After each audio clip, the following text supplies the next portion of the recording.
Hey, you said something also that was on Twitter. I just if I didn't look at this, I wouldn't have found all these little gems. But you said that Supernatural almost didn't hire you or cast you because you felt like they thought you were too stupid.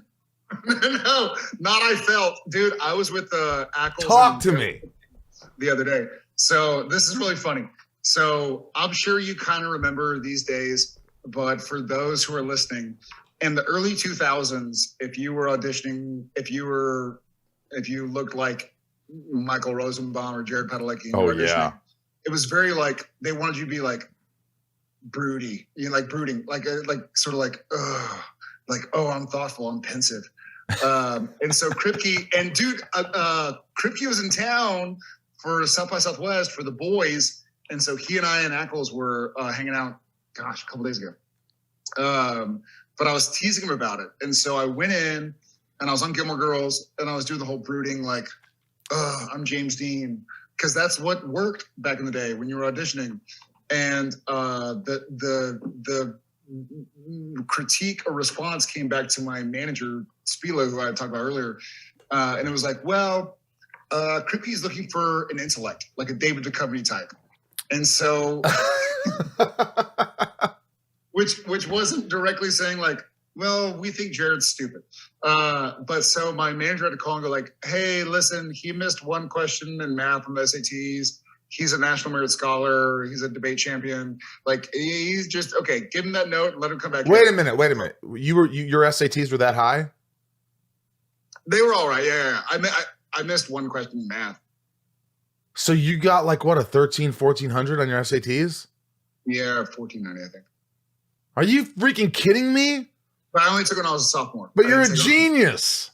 I'm not a genius, man. I don't think. I mean, that's incredibly bright. I don't think I got half that.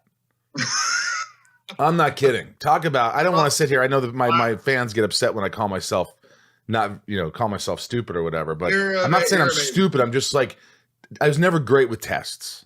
Man, I see. That's the thing is that I did well in tests.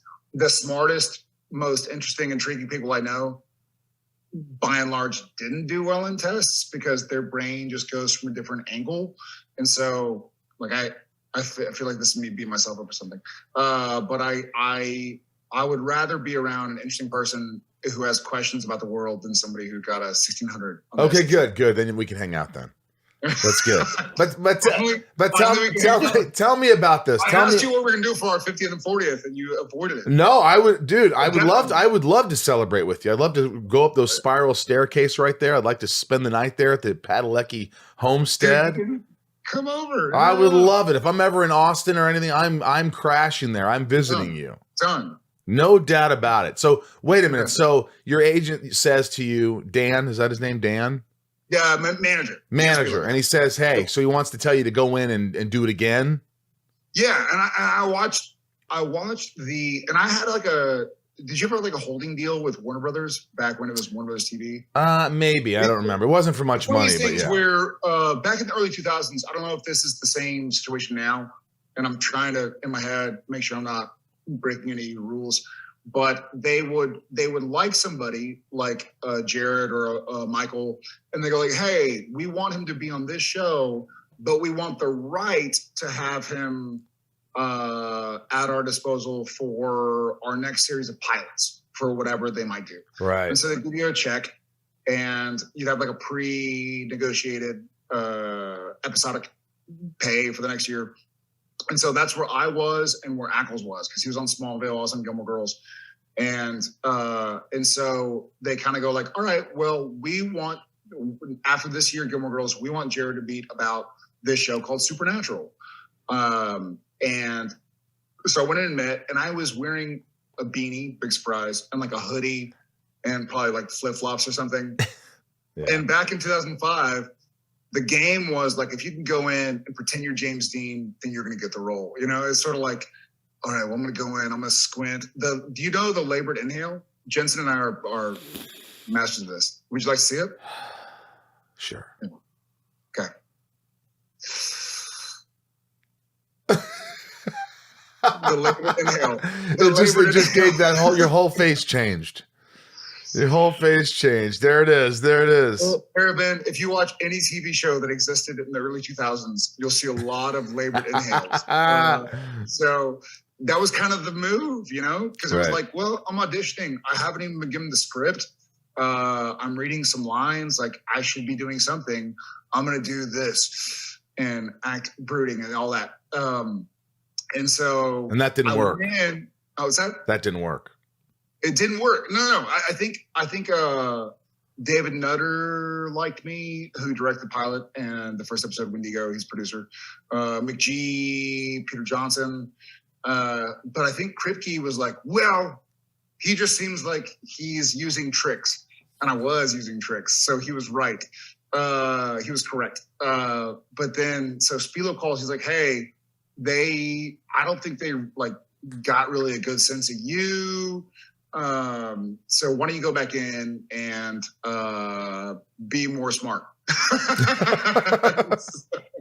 So I was like, all right.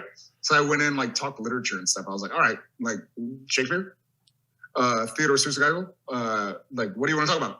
And they're like, oh, okay, this guy does know how to So read. you literally had a conversation, and just to show them that you're not some schmuck. Well, I went in and, dude, like, I have anxiety anyways. I know, yeah. And so going into auditions when it's going to possibly change your life, you just get so nervous that you can barely string together a sentence. And that's been funny about the Walker prequel, is watching people's auditions and trying to figure out, like, who is seeming slightly off because they're possibly nervous and who just doesn't have it. By, like, finding out who's capable, who can handle this. Yeah, and it's a crapshoot, right? You're like, it's like betting on a cryptocurrency or something. Right, like, right, well, I right. think this seems like the one that's gonna stand. Yeah. This one, I don't think. And so it's so difficult from a 2-minute audition tape to kind of try and judge or grasp the wherewithal of a human being to be able to do a TV show for how many years. Right. Man. So they thought you were not that bright. You had to go in there. You had to sell yourself. And I don't think I think, and I'll say this to Kripke. I'll say this because I said it to him the other day. I think it was Kripke that was like, we want somebody smart, like the company. Yet they didn't know that you had an SAT score of like 1490. Holy shit. That's brilliant. I don't know if it's brilliant, man. It's just testing. I think that's pretty brilliant that you could do it.